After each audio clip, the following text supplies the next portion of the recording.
বিসমিল্লাহির রহমানির রহিম ইযা যুলজিলাতিল আরদু জিলজালাহা ওয়া আখরাজাতিল আরদু আথqalaha ওয়া ক্বালাল ইনসানু মা লাহা ইয়াওমাইযিন تحدث أخبارها بأن ربك أوحى لها يومئذ يصدر الناس أشتاتا ليروا أعمالهم فمن يعمل مثقال ذرة خيرا يره ومن يعمل مثقال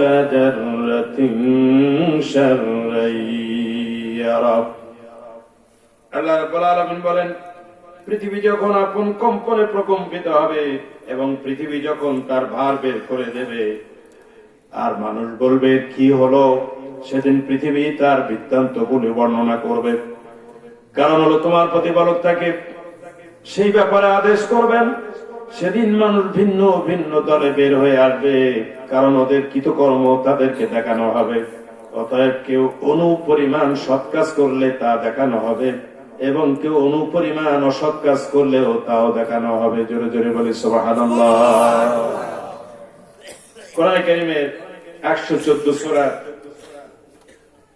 এই শেষ দিকে 30 পারা এই সূরা জিলজাল, এর ভিতরে আয়াত আছে 8টি, রুকু হচ্ছে 1টি। এটি দুটো বর্ণনা পাওয়া যায়। এটি হচ্ছে একটি বর্ণনায় মদিনা অবতীর্ণ, কিন্তু এটি অধিকতর যে বর্ণনা সেটি হচ্ছে মক্কা অবতীর্ণ। আমরা যে সূরাটি আলোচনা তেলাওয়াত করলাম সেই সূরাটির নাম সূরা জিলজাল। সূরাটির নাম কি বলেন ভাই? জিলজাল। এই সূরাটা অনেকের হয়তো মুখস্থ আছে। মাত্র 8টি আয়াত, 1টি রুকু। এখানে আমরা সরল অনুবাদ শুনলাম। আল্লাহ তাআলা বলছেন, পৃথিবী যখন আপন কম্পনে প্রকম্পিত হবে, ইযা যুলজিলাতিল আরদু জিলজালাহা, যখন পৃথিবীকে কম্পনের পর কম্পন দিয়ে, ধাক্কার পর ধাক্কা দিয়ে প্রকম্পিত করে দেওয়া হবে, ওয়া আখরাজাতিল আরদু আসqalaha, তখন পৃথিবী তার ভেতরে যত ভার আছে, বস্তু আছে, বিষয়াবলী যা আছে সব সে বের করে দিবে, উগরে দেবে। ওয়াকালাল ইনসানু মা লাহা, তখন মানুষগণ বলবে কি হলো এই দিয়ে আল্লাহ তাআলা মূলত শুরু করেছেন। প্রিয় ভাইরা, কোরআন কারীম মূলত হচ্ছে আমাদের জন্য একটি হেদায়েতের কিতাব। কিসের কিতাব ভাই? হেদায়েত কিতাব। আজ থেকে ১,৫০০ বছর আগে প্রিয় নবী মুহাম্মদ রাসূলুল্লাহ সাল্লাল্লাহু আলাইহি ওয়াসাল্লামের উপর আল্লাহ তাআলা এটি নাযিল করলেন 23 বছর ধরে। কত বছর? 23 বছর ধরে এটি নাযিল হলো। 40 বছর বয়স থেকে শুরু করে 63 বছর পর্যন্ত এই 23 বছর ধরে রাসূল কারীম সাল্লাল্লাহু আলাইহি ওয়াসাল্লামের পরে আল্লাহ পাক এই ওহী করে, প্রত্যাদেশ করে এই বাণী তিনি নাযিল করলেন। সর্বশেষ আখিরি কিতাব, আখিরি কালাম, কালাম ইলাহি, কালাম রব্বানি তথা কালাম সুবহানি, এই কোরআনুল কারীম গোটা বিশ্ব মানবতার জন্য মানুষ পরিচয় পৃথিবীতে যারা আছে 850 কোটি মানুষ বর্তমান পৃথিবীতে বসবাস করে। শুধু মুসলিম নয়, হিন্দু নয়, বৌদ্ধ নয়, খ্রিস্টান নয়, কি বলে শিখ নয়, মারাঠি নয়, গুজরাটি নয়, উপজাতীয় নয়, মগ, মরং, চাকমা, এভাবে করে জাতি, ধর্ম, বর্ণ নির্বিশেষে মানুষ পরিচয় পৃথিবীতে যারা আছে সবার জন্য আল্লাহ তাআলা তার এই আখিরি কালাম হেদায়েতের কিতাব হিসেবে নাযিল করেছেন। জোরে বলেন সুবহানাল্লাহ। আল্লাহ রাব্বুল আলামিন বলেন, وعلى الله قصد السبيل ومنها جائر ولو شاء لهداكم أجمعين سبحان الله।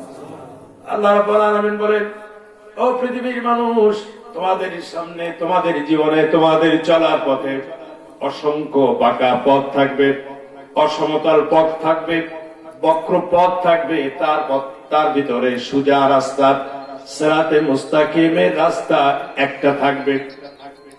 এগুলি প্রদর্শন করা, এগুলি দেখাবার দায়িত্ব জিম্মাদার আমি আল্লাহ রাব্বুল আলামিন আমি নিজ কাঁধে গ্রহণ করেছি। ওয়ালাউ শাআ লাহাদাকুম আজমাইন, আল্লাহ পাক বলছেন তিনি যদি ইচ্ছা করতেন তাহলে পৃথিবীতে যত মানুষ আছে তিনি যদি ইচ্ছা করতেন সবাইকে তিনি হেদায়েতের নেটওয়ার্কের ভিতরে আনতে পারতেন, কিন্তু এটি আল্লাহ পাকের ইচ্ছা না। আল্লাহ পাক এই হেদায়েতের আসার ব্যাপারে আল্লাহ পাক উন্মুক্ত করেছেন, অবারিত করেছেন, স্বাধীনতা দিয়েছেন। তোমাদের জন্য কুফরির পথ, তোমাদের জন্য হেদায়েতের পথ, দুইটা পথের কথা আল্লাহ বাতলে দিয়েছেন। যেটা ইচ্ছা, যার যেটা ইচ্ছা সেটা গ্রহণ করো। কি কথা ঠিক না ভাই? আল্লাহ এখানে জোর জবরদস্ত করেননি, বাধ্য করেননি যে তোমাকে এটা মানতেই হবে। তোমার জন্য এটি হেদায়েতের রাস্তা, সোজা রাস্তা। এটি কোরআন ও সুন্নাহর ভিতরে আল্লাহ তাআলা বলে দিয়েছেন, নবীদের মাধ্যমে বলেছেন। এটি হচ্ছে সোজা পথ, সিরাতে মুস্তাকিমের পথ, সরল সহজ পথ। আল্লাহ রাব্বুল আলামিন সে ব্যাপারে কোরআনে কারীমে সূরা ফাতিহার ভিতরে বারবার মানুষদেরকে, বান্দা বান্দীদেরকে আল্লাহ পাক শিক্ষা দিয়েছেন, দোয়া করার জন্য আল্লাহ পাক শিক্ষা দিয়েছেন। ও বান্দা বান্দি, তোমরা আমার কাছে চাও, ইহদিনাস সিরাতাল মুস্তাকিম। সুবহানাল্লাহ, ইহদিনাস সিরাতাল মুস্তাকিম। আয় রব, আয় মালিক, আয় ইলাহ, তুমি আমাদের সিরাতে মুস্তাকিম, সঠিক সরল সোজা যে পথ, বক্র পথ, বাঁকা পথ, যে পথ এবড়ো থেবড়ো, যে পথ চেনা যায় না, সমস্যা সংকট, বিপদ সংকট, এরকম রাস্তায় নয়, বরং যে পথটা সোজা, শুধু এখানেই শেষ নয়। আল্লাহ রাব্বুল আলামিন বলেন, আনআমতা আলাইহিম গায়রিল মাগদুবি আলাইহিম ওয়ালাদ-দাল্লিন। আনআমতা আলাইহিম, যাদের উপর তুমি নিয়ামত দিয়েছো, নিয়ামত প্রাপ্ত যে বান্দা, ওরা যে পথে চলেছে ওই পথে আমাদেরকে চালাও। সুবহানাল্লাহ, তোমার নিয়ামত প্রাপ্ত বান্দা, ওদের পথে আমাদেরকে চালাও। আর যারা তোমার গজব প্রাপ্ত, লানত প্রাপ্ত, এই বান্দা বান্দীদের পথে আমাদেরকে তুমি পরিচালিত করো না। আমরা সূরা ফাতিহার ভিতরে আমরা প্রতিদিন 5 ওয়াক্ত নামাজের ভিতরে, প্রতি রাকাত নামাজের ভিতরে অন্তত এই সূরাটা আমরা তেলাওয়াত করি, ঠিক না ভাই? এখানে অনেকে আছেন, আমাদের দু একজন এখানে থাকতে পারে হাফেজে কোরআন, কিন্তু আমরা সবাই 30 পারা 114 সূরার হাফেজ অনেকেই নেই। কিন্তু এখানে যারা আছেন, আমার বিশ্বাস শতভাগ লোক অন্তত একটা সূরার হাফেজ। সেই সূরার নাম কি? সূরা ফাতিহা। আলহামদুলিল্লাহ শুরু, কিন্তু এই সূরাটার নামকরণ, হেডলাইন, শিরোনাম হচ্ছে সূরা ফাতিহা। কি সূরা ভাই? সূরাতুল ফাতিহা। এটিকে কোরআনের তাফসীরে বলা হয়েছে উম্মুল কোরআন, সাবউল মাসানি, 7টা আয়াত আছে এর ভিতরে। সূরাতুশ শিফা, সমস্ত রোগের মহৌষধ হচ্ছে এই সূরা, এবং এটি হচ্ছে সামারি, সাবস্টেন্স, গোটা কোরআনের সারমর্ম হচ্ছে এই 7টা আয়াতের ভিতরে। জোরে বলেন সুবহানাল্লাহ। এই যে এত বড় কোরআন, 30 পারা কোরআন, 114 সূরার কোরআন, 77,000-এর বেশি শব্দের ভিতরে 3,21,000-এর ভিতরে অক্ষর সম্বলিত এই বিরাট বিশাল কিতাব। এই কিতাবে যদি আপনি বলেন, আমরা যারা স্কুল কলেজ মাদ্রাসায় পড়েছি, ছেলেমেয়েদের পড়ায়, যে সারমর্ম বলো, 3-4 পৃষ্ঠা, 5 পৃষ্ঠার সারমর্ম 2-3 লাইনে বলতে হবে। গোটা কোরআনের সারমর্ম অর্থাৎ মূল কথা বলা আছে এই ছোট্ট একটি সূরা, সেই সূরার নাম সূরাতুল ফাতিহা। আর যারা বলেন সুবহানাল্লাহ। অর্থাৎ আল্লাহ পাক গোটা কোরআনে যা বলেছেন তার সারমর্মটা, মূল বক্তব্যটা আল্লাহ পাক এই 7টা আয়াতের ভিতরে বলে দিয়েছেন। সে আয়াতে আমাদেরকে শিক্ষা দিচ্ছেন যে আমাদেরকে সরল পথে চালাও। আল্লাহ পাক তার বান্দা বান্দীদের বলছে, তোমরা আমার কাছে চাও, আমার কাছে দরখাস্ত করো, অ্যাপ্লিকেশন করো, আবেদন করো, বারবার চাও। 5 ওয়াক্ত নামাজে, প্রতি রাকাত নামাজে এই আবেদন করেই তুমি নামাজ শুরু করো। আয় আল্লাহ, ওই পথে চালাও যে পথে তোমার নিয়ামত প্রাপ্ত বান্দা বান্দীরা চলে গেছে, আর ওই পথে নয় যেই পথে তোমার লানত আর গজব প্রাপ্ত বান্দারা এই পৃথিবীতে ছিল। লানত প্রাপ্ত কারা? যারা হচ্ছে আল্লাহর পয়গম্বর, আল্লাহর নবীরা, সাহাবায়ে কেরাম, তাবিঈন, যারা মুস্তাহিদিন, মুতাকাদ্দিমিন, মুতাআখিরিন, উলামা, ফুসালা, হুকামা, উদালা, এই ধরনের বান্দা বান্দি যারা, তারা আল্লাহর নিয়ামত প্রাপ্ত, রহমত প্রাপ্ত, এই বান্দাদের পথে, এই বান্দাদের আদর্শে চলবার জন্য আল্লাহ পাক আমাদের শিক্ষা দিয়েছেন। আর গজব প্রাপ্ত, লানত প্রাপ্ত বান্দা কারা?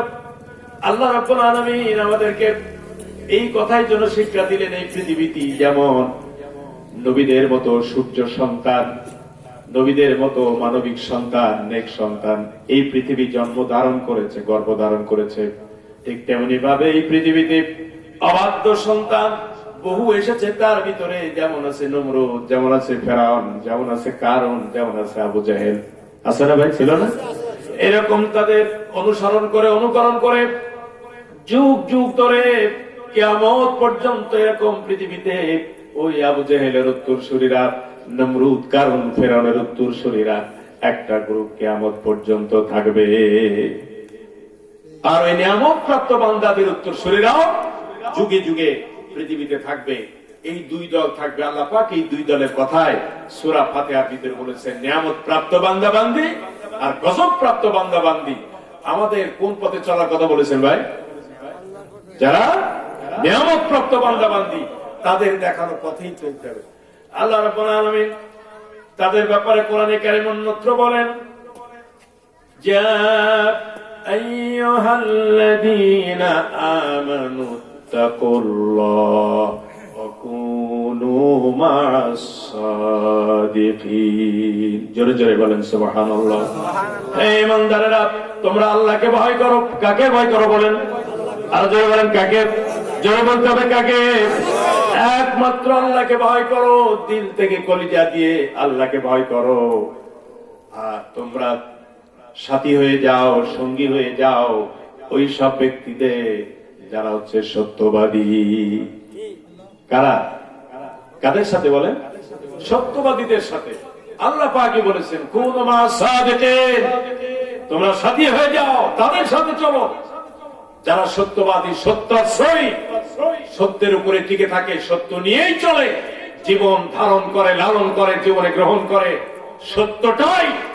এই সমস্ত বান্দা বান্দীদের সাথে তোমরা তোমাদের জীবন উঠায় দাও, জীবন চালাও। আমাদের জীবন চলার পথ কোনটা সেটা আল্লাহ পাক এই কোরআন কারীমের আয়াতে আল্লাহ ফতোয়া দিয়েছেন। আমার ভাইরা, অনেক লম্বা হয়ে যাবে, আমি ওই আয়াতের ব্যাখ্যার দিকে আর ওদিকে আমি যাব না। আমি কোরআন কারীমের যে সূরাটা বলছিলাম এটা মূলত আখিরাতকে স্মরণ করিয়ে দেওয়ার জন্য। পরকাল বলে যে একটা জীবন আমাদের আছে সামনে, আছে না ভাই? এই পরকালকে স্মরণ করবার জন্য কোরআন কারীমের এই কোরআন কারীমের 30 পারা এভারেজ করলে 10 10 10 3 10 কে 30, এই 10 পারা হয়েছে রিসালাতের উপর আলোচনা হয়েছে। কিসের উপরে? রিসালাত, মানে নবীদের ব্যাপারে। আর 10 পারা আল্লাহ পাক আলোচনা করেছেন তার ওয়াহদানিয়াত, তার তাওহীদ, তার একত্ববাদ সম্পর্কে। আর 10 পারা এভারেজে আল্লাহ আলোচনা করেছেন আখিরাত সম্পর্কে। একটা হলো তাওহীদ, একটা হচ্ছে রিসালাত, আর একটা হচ্ছে আখিরাত। এই তিনটা শিরোনামে 30 পারা আল্লাহ তাআলা এই কোরআন কারীমে আলোচনা করেছেন। আমরা আজকে যে সূরাটা পড়লাম এই সূরাটি মূলত আখিরাতের অংশের ভিতরে পড়ে। অর্থাৎ এই দুনিয়ার জীবন শেষ করে আমাদের আরেকটি জীবনে যেতে হবে, এবং যেই জীবন হচ্ছে চূড়ান্ত, যেই জীবন হচ্ছে ফাইনাল, আমাদের জীবনের যে ডেস্টিনেশন, আমাদের চূড়ান্ত লক্ষ্য যে জায়গায়, সেটা হচ্ছে আখিরাতের জীবন। ওই জীবনটা কেমন হবে এবং ওই জীবনে যে বিশ্বাস করা লাগবে, ওই জীবনটা আমার জন্য যে অনিবার্য, ওই জীবন থেকে বাঁচার ভাগবার কোনো পথ নাই। কিন্তু দুনিয়ার মানুষ সব ভুলে গেছে, আখিরাত এখন আমাদের মাথায় নাই। আমাদের এখন দুনিয়া দুনিয়া দুনিয়া বলে জিকির করতেছে, ঠিক না? পাগল, দুনিয়ার জন্য পাগল। কেন মানুষের অবস্থা হলো? রাসূল সাল্লাল্লাহু আলাইহি ওয়াসাল্লাম বলেছেন হুব্বুদ দুনিয়া ওয়া কারাহিয়াতুল মাউত, দুনিয়া প্রীতি, দুনিয়ার প্রতি ভালোবাসা, আর মৃত্যু থেকে অনীহা। মৃত্যুবরণ কেউ করতে চায় না। কে করতে চায়? আমরা কেউ করতে চাই না, আমিও চাই না। কিন্তু ঈমানদারদের লক্ষণ হচ্ছে মৃত্যুবরণ করতে পারলেই সে সাক্ষাৎ করতে পারবে কার সাথে? কথা বলেন। এই জন্য মৃত্যু ভাই হচ্ছে একটি সেতু, একটি কালভার্ট, একটি ব্রিজ। নদীর এপার থেকে ওপারে যেতে গেলে আপনার ওই ব্রিজ পার হতে হবে, ওই সেতু পার হতে হবে, না হলে আপনি ওই পাশে পার খাজরে যেতে পারবেন না, সাফায় যেতে পারবেন না। আছে না এরকম?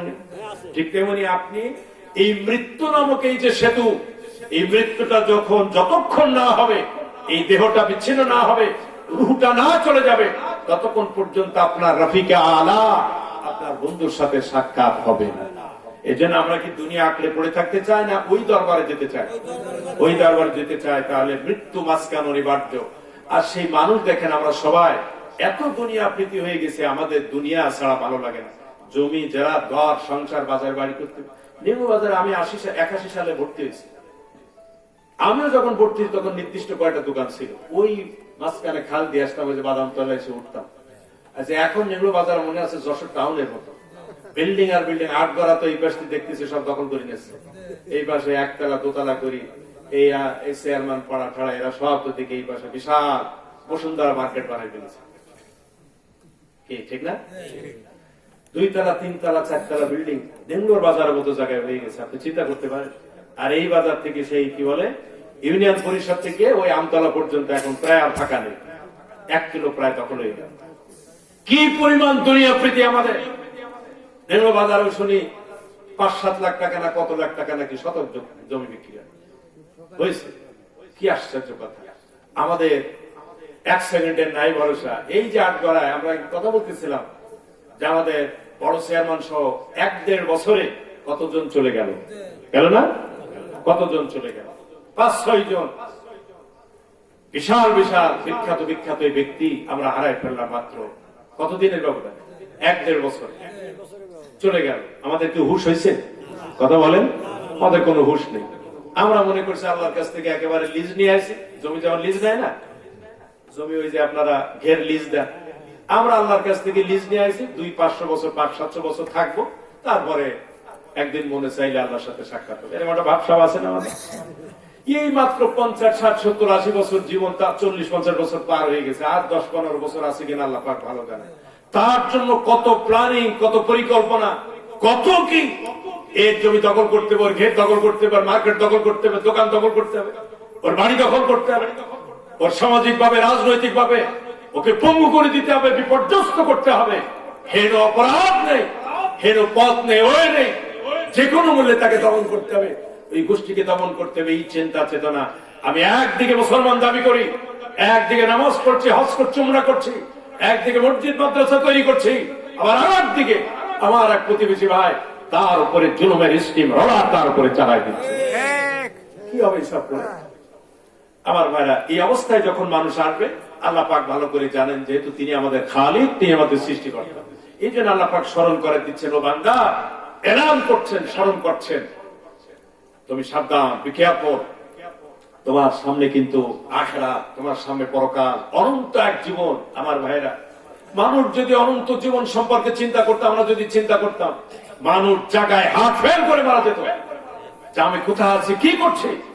মাত্র আখিরাতের বিচারে একজন গবেষক বলেছেন, এই পৃথিবীর জীবন হচ্ছে মাত্র 2 থেকে 2.5 সেকেন্ড হবে। কয় সেকেন্ড? আখিরাতের জীবন। আমি বলেছি এটাও বেশি, 2-2.5 সেকেন্ড এত সময় হওয়ার কথা না। আখিরাতে সে অনন্ত জীবন, সেই জীবনে কি করে চলবো আমার? আমি এই কয়টা বছর থাকার জন্য আমার ছেলে মেয়ে নাতি পুতি, মানে 100, 150, 200 বছরের একটা পুঁজি পাতা, তাদের একটা গ্যারান্টি করে দেওয়ার জন্য আমি হক না হক মেরি ঠেরিয়ে আইল মাইল ঠেলিয়ে, তারপরে হক না হক করে কি বলে, কি খায়, দাদন দেয়, সুদ খায়, ঘুষ খায়, কত কি করে। কেন করি এগুলি? আমি একটু ভালো থাকবো আর আমি চলে যাব, আমার ছেলে, আমার পোতা ছেলে পর্যন্ত যেন সুখে শান্তিতে থাকে। ভাই, এই না হিসাব কিতাব? কথা ঠিক না? আপনি যে হিসাব কিতাব করে বুঝবাজ করে চলে যাচ্ছেন, আপনি যাচ্ছেন তো ওই 3.5 হাত কবর, ওই যে নামাই আসলাম, ওখানে আপনার ছেলে যাবে, মেয়ে যাবে, যাদের জন্য করলেন তারা যাবে। তাহলে কেন এই পাগলামি আপনি করলেন? আপনার সাথে তো কেউ গেল না ভাই। আপনার যাদের জন্য করলেন, ছেলে মেয়ে বউ পোতাপুতি নাতি পর্যন্ত যাদের জন্য করলেন, পরিবারের জন্য আপনি হক না হক করলেন, মানুষের অধিকার নষ্ট করলেন, হক নষ্ট করলেন, জুলুম করলেন, কেউ আপনার সাথে 1 সেকেন্ডের জন্য কবরে থাকবে না, বলবেন কেন এই পাগলামি করলেন? কি জন্য করলেন আপনি? জবাব তো তারা দেবে না, আপনার জবাব আপনাকে দিতে হবে। কথা ঠিক না বলেন? তাহলে এই কাজটা আমরা কেন করবো ভাই? এর থেকে ফিরে আসবো। আমার বন্ধুগণ, আল্লাহ রাব্বুল আলামিন আপনাকে আমাকে স্মরণ করা দিচ্ছেন, ও বান্দা বান্দি, তুমি পৃথিবীর ভিতরে আছো, তোমার হুঁশ হয় না। দুনিয়া প্রীতি তোমার ভিতরে এত চেপে বসলো, এত পাগল পারা হয়ে গেলে দুনিয়া করতে করতে দেখবেন কিছু ভাই আছে যারা ব্যবসা করে, বাণিজ্য করে, আমি দেখেছি, দোকানদারি করে, অথবা যে কাঁচা বাজারেও বসে সারাদিন ধরে আমাদের ওই মাঠগুলোতে যায় কাঁচা তরকারি কিনতে, এরপরে বিকেল বেলায় নেমড়া বাজারে বসে তার সারা জীবনের স্বপ্ন দেখবেন ওর ভিতরে আছে কখন নামাজ চলে যায়, কখন ওয়াজ চলে যায়, কখন ভালো কাজ চলে যায়, তার হুঁশ নাই, জ্ঞান নাই। আছে না এরকম? যারা এখন মাছের ব্যবসা করতেছে, আমি কেশবপুর থাকি, কেশবপুর বসে গল্প শুনে আমার একটু ভালো লাগে, যেটা আপনারা আমার প্রতিবেশী, আমার 2 গ্রাম পরে আপনাদের বাড়ি। তো আমি কেশবপুরে 10-12 বছর থাকি, যখন ওই শরীর 8 গড়ারা কেশবপুর দখল করে দিয়েছে। তা আমার তখন একটু ভালো লাগে না ভাই? কিভাবে 8 গড়া কিভাবে দখল করেছে? 8 গড়ায় মাছের ব্যবসা যারা করে, মাছ বাজার হলে দখল, কোটি কোটি টাকার মালিকেরা। কি আমি কি সত্য বললাম না সত্য? সেইটা মজা লাগে, ভালো লাগে। আমার পাশে আমার প্রতিবেশী এক ভাই, তাদের এত সুন্দর কথা শুনি। কিন্তু এখন দেখতে হবে, আমি কালকে না পরশুদিন সকালে মাছ বাজারে গেছি কিছু মাছ নাকি কেনার জন্য, ঢুকতেই পারলাম না। এখন তো মাছের এই মৌসুম, আর ওই ঘেটে শেষ দিয়েছে সেনাবাহিনী, বোধহয় বলেছে ওই এলাকায় পানি টানি সেচবে, ওই যে ক্যানেল নাকি তৈরি করবে। এখন ওদের টাইম লাইন দিচ্ছে 25 তারিখ না কোন পর্যন্ত, তার ভিতরে শেষ করতে হবে। মানুষ সেই চতুর্দিক থেকে মাছ সব শেষে ঠেসে নিয়ে আসতেছে, সে বাজারে ঢোকার কোনো কাজ না। মোটরসাইকেল নিয়ে এমন এক বিপদে পড়েছে, সে বেরোতেই পারে। শত শত টন মাছ সেখানে। এই যে মাছ যারা মারামারি করতেছে, ঘের যারা করে, ওই ব্যবসা বাণিজ্য যারা করে, সবসময় মনে চিন্তা, ধান্দা, প্রাণ। এবছর 2 বিঘাটা ঘের করেছে, আগামী বছর 10 বিঘা, এরপরে 50 বিঘা, এরপরে 100 বিঘা, এরপরে 5টা, এরপরে 10টা। সব থেকে বড় বড় ক্ষতি হবে আমার। এই ধান্দা, ওর দুনিয়া কামাই করার ধান্দা মাথায় যখন ঢোকে, কোথায় মসজিদ, কোথায় আযান হচ্ছে, 5 ওয়াক্ত আযান হচ্ছে বা জামাত নামাজ পড়তে হবে, আমাকে তাকবীরে ওলার সাথে নামাজ পড়তে হবে, এই চিন্তা যারা ওই টাকা কামার ভিতরে আছে, ওদের মাথায় থাকে? কথা বলে থাকে? নামাজ কখন চলে যায়, শত শত ওয়াক্ত নামাজ চলে যায়, মাসের পর মাস নামাজ চলে যাচ্ছে, কোন হুঁশ জ্ঞান নাই। কারণ তো নগদ টাকার গন্ধ পেয়েছে, সুখ পেয়েছে, কোটি কোটি টাকা আসতেছে, বিনিয়োগ করলেই টাকা, ঘের বাড়ালেই টাকা, পাগল পারা হয়ে যাচ্ছে। এটি দুনিয়ার বাস্তবতা। আল্লাহ তাআলা বলছেন, ও বান্দা, তুমি কামাই করতেছে, কামাই করতে হঠাৎ করে যখন তোমার সেকিনাত আসবে, তোমার সময় ফুরিয়ে যাবে, আমি আজরাইলকে পাঠাবো। আজরাইল কাছে শুধু মিনতি করবে যে, আজরাইল ভাই, আর একটা দিন, আর একটা মাস, আর একটা বছর সময় দাও, আমি একটু ভালো কাজ করে আসি। আমি তো কোনো কিছু করতে পারিনি, নামাজ কালাম রোজা হজ জাকাত ভালো কাজ দান সদকা খায়রাত ছেলে মেয়েগুলি কোরআনের পথে ইসলামের পথে চালানো, এগুলো তো করতে পারেনি। শুধু টাকা কামাই করেছি, শুধু সম্পদ করেছি, পাগলের মতো। আমাকে একটু সময় দাও। ভাই সময় দেবে? কথা বলেন। সময় আর আল্লাহ হবে না। আপনার জন্য নির্ধারিত যে সময়, সময় শেষ হয়ে গেলে আর গোটা পৃথিবী উল্টে যেতে পারে। এই পৃথিবীর দ্বিতীয় কোন রেকর্ড নেই যার জন্য যেই নির্ধারিত সময় আদম আলাইহিস সালাম থেকে শুরু করে আজ পর্যন্ত। এই যে একটু আগে খবর শুনলাম, এই জাতির এক অপ্রতিরোধ্য সন্তান আগামী বাংলাদেশের জাতিসত্তার ইতিহাসে নাম লেখাবে।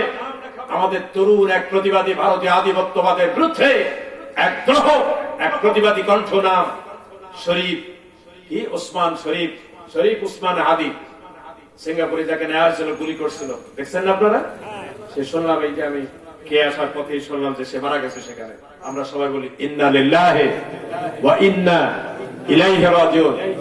আল্লাহ, ছোট্ট ছেলে 30-35 বছর বয়স, তার ছোট্ট একটা বাচ্চা আছে, বিয়ে শাদী করছে, চলে গেছে সে দুনিয়া থেকে। আল্লাহ তার এই জীবন দানকে আল্লাহ তুমি শাহাদাতের মৃত্যু হিসাবে কবুল করে নাও। তার জন্য নির্ধারিত ওটাই ছিল। গুলি খেলো গত শুক্রবারে, আগামীকাল শুক্রবার, 1 সপ্তাহ হলো চলে গেল সিঙ্গাপুরে তার জন্য নির্ধারিত মৃত্যু ছিল, ঠিক না? এই জন্য এয়ার অ্যাম্বুলেন্সে করে, প্লেনে চড়ে বাংলাদেশের বর্তমান অন্তর্বর্তীকালীন গভর্নমেন্ট তাকে পাঠিয়েছে উন্নত চিকিৎসার জন্য, সাধারণ বিমানে না, এয়ার অ্যাম্বুলেন্সে করে। ওটাই নির্ধারিত ছিল, তোমাকে ছুটে যেতে হবে সিঙ্গাপুরে, মাউন্ট এলিজাবেথ হাসপাতাল অথবা অন্য কোন জায়গায়, সেখানে যে তোমার মৃত্যু কার্যকর হবে। কি বিশ্বাস আমাদের আছে ভাই? কথা বলেন আছে আমার ভাইরা? তাহলে মৃত্যুটাকে সামনে রেখে যদি আমি আমার জীবনটাকে সাজাতে পারি, আমার আমলটাকে সাজাতে পারি, আমার জীবন চক্রটাকে সাজাতে পারি, তাহলে আমি জীবনে সফল হতে পারবো, আমার পরিবারকে সফল করতে পারবো, আমার জীবনের সাকসেস হবে। এই কথা ঠিক না?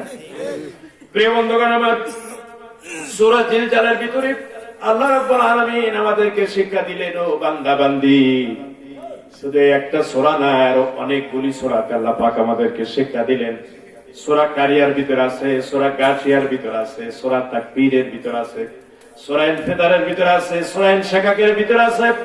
30 পারার এইদিকে প্রায় সব সূরাগুলিতে আল্লাহ পাক আখিরাত কেন্দ্রিক আলোচনা করেছেন, পরকাল কেন্দ্রিক আলোচনা করেছেন। আল্লাহ পাক আমাদেরকে বোঝাতে চান, ও বান্দা বান্দি, তোমাকে নির্দিষ্ট একটি সময়ের জন্য, পরীক্ষার জন্য আমি দুনিয়ায় তোমাকে পাঠাইছি। জোরে বলেন সুবহানাল্লাহ। আল্লাহ পাক বলেন মুস্তাকাররু ওয়া মাতাউন ইলা হিন। সুবহানাল্লাহ। সুনির্ধারিত সুনির্দিষ্ট সময়ের জন্য ও বান্দা বান্দি আমি তোমাকে দুনিয়ায় পাঠাইছি।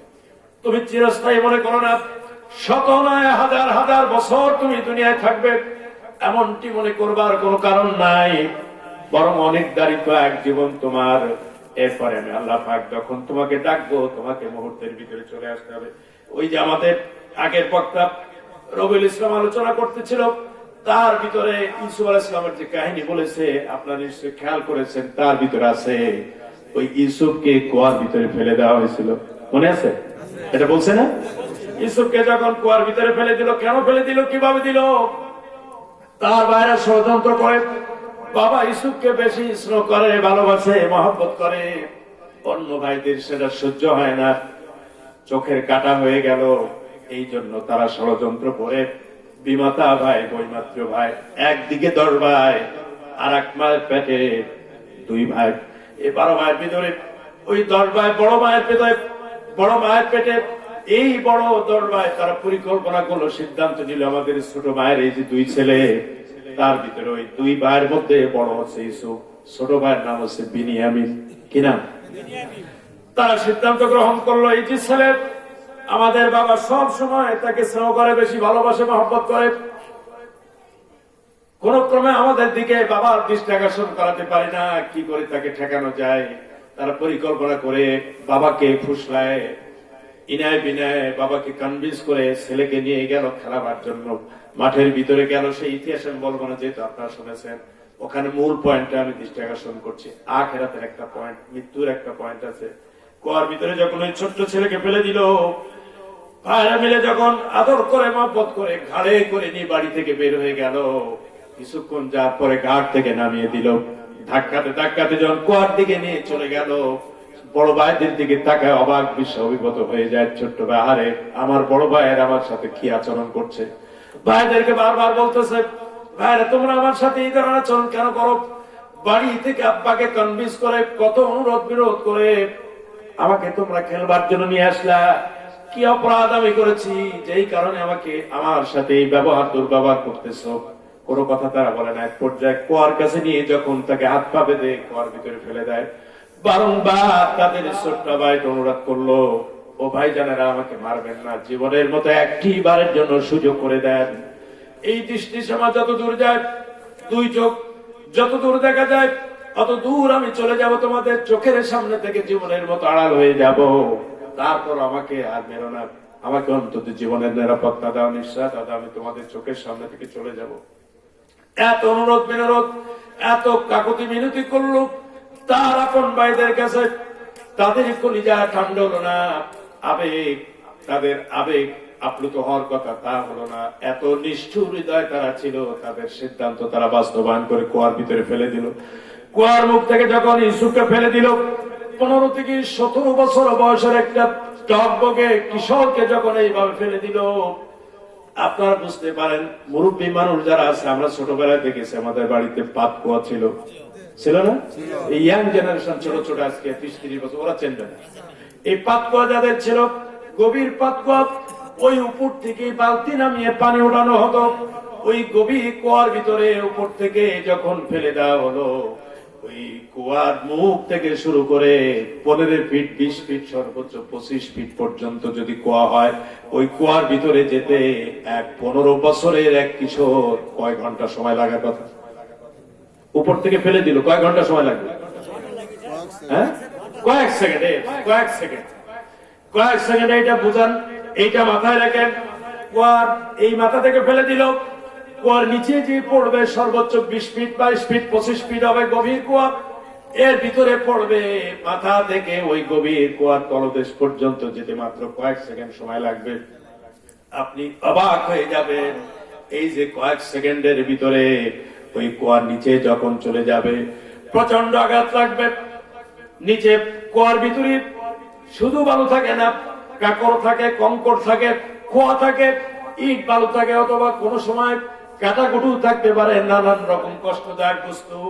এর ভিতরে হঠাৎ করে যখন ওই বাচ্চা পড়ে যাবে, তার হাঁটু ভাঙবে, তার হাড় হাড্ডি ভাঙবে, তার বুকের পাঁজর ভাঙবে, এমনকি মাথা ভেঙে যেতে পারে, তার বেঁচে থাকবার ন্যূনতম কোনো গ্যারান্টি থাকার কথা নয়। মৃত্যু প্রায় নিশ্চিত হওয়ার কথা। এই অবস্থায় সেভ করলেন কে? জোরে বলেন কে? কিভাবে করলেন? আল্লাহ পাক হযরত জিবরিল, তাফসীর ভিতরে এসেছে, আল্লাহ পাক হযরত জিবরিলকে বলেন, হে জিবরিল চলে যাও, আমার হবু নবী, এখন উনি নবী হননি, ছোট মানুষ, নবী তো হবেন একদিন। ঈসা আলাইহিস সালাম নবী হয়েছিলেন না? গোটা বংশে সব নবী। তার পদদাদা হযরত ইব্রাহিম আলাইহিস সালাম নবী, তার ছেলে ইসহাক আলাইহিস সালাম নবী, তার ছেলে ইয়াকুব আলাইহিস সালাম নবী, তার ছেলে ঈসা আলাইহিস সালাম নবী। বংশে সবাই নবী হবেন। বলে যাও তাকে সেভ করো। জিবরাইল আলাইহিস সালাম চলে আসলেন, এসে ওই যে মাথা থেকে ফেলে দিল, নিচে পড়লো, কয়েক সেকেন্ড ব্যবধান, এর ভিতরে জিবরাইল আলাইহিস সালাম তাকে ধরে ফেললেন। সুবহানাল্লাহ বলবেন? তাহলে কি গতিতে তিনি আসছেন চিন্তা করতে পারেন? গতিটা কি? কি গতিতে তিনি আসছেন? মাটির তলে, কুয়ার তলে পড়ার আগেই আল্লাহ পাক জিবরিলের মাধ্যমে ইউসুফ আলাইহিস সালামকে সেভ করলেন। জোরে বলেন সুবহানাল্লাহ। আয় আল্লাহ, আল্লাহ পাকের নিজাম, এই নিরাপত্তা, এই সংরক্ষণ আল্লাহ পাক হযরত ইউসুফ আলাইহিস সালামকে করলেন। তার মৃত্যুর হাত থেকে আল্লাহ পাক তাকে হেফাজত করলেন। আমরা মনে করি আমরা শত বছর, হাজার বছর আমরা বেঁচে থাকবো, আমাদের কোনো গ্যারান্টি নাই। এই অবস্থা আল্লাহ পাক দেখেন হযরত ইউসুফ আলাইহিস সালামকে হেফাজত করলেন।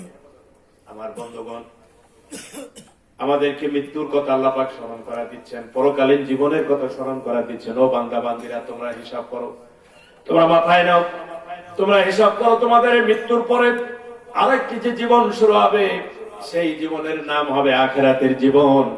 যেই জীবনের শুরু আছে, যেই জীবনের কোনো শেষ নাই। আমরা অবাক হয়ে যাই, কি করে এটা সম্ভব হবে? বন্ধুগণ, অবশ্যম্ভাবী, সম্ভব হবে, কোনো সন্দেহের ভিতরে নাই।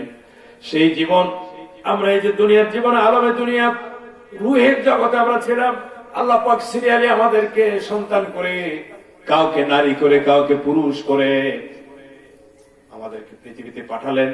এরপরে আমরা পৃথিবীতে আসলাম, নাম হলো আলমে দুনিয়া। এই দুনিয়া ছেড়ে আমাদেরকে একদিনে চলে যেতে হবে, আমরা চলে যাবে আলমে বারজাক। এই বারজাকের জীবনে কয়েক হাজার বছর, কয়েক শত বছর থাকতে হবে। এরপরে আল্লাহ পাক কিয়ামত কায়েম করবেন। কি কায়েম করবেন? কিয়ামত কায়েম হয়ে যাবে, আমাদের উঠে দাঁড়াতে হবে। যেই জায়গায় আমরা উঠে দাঁড়াবো, সেই জায়গাটার নাম ময়দানে মাশর। সবাই একত্রিত হবে, সমবেত হওয়ার দিন। সেই জায়গায় দাঁড়াতে হবে,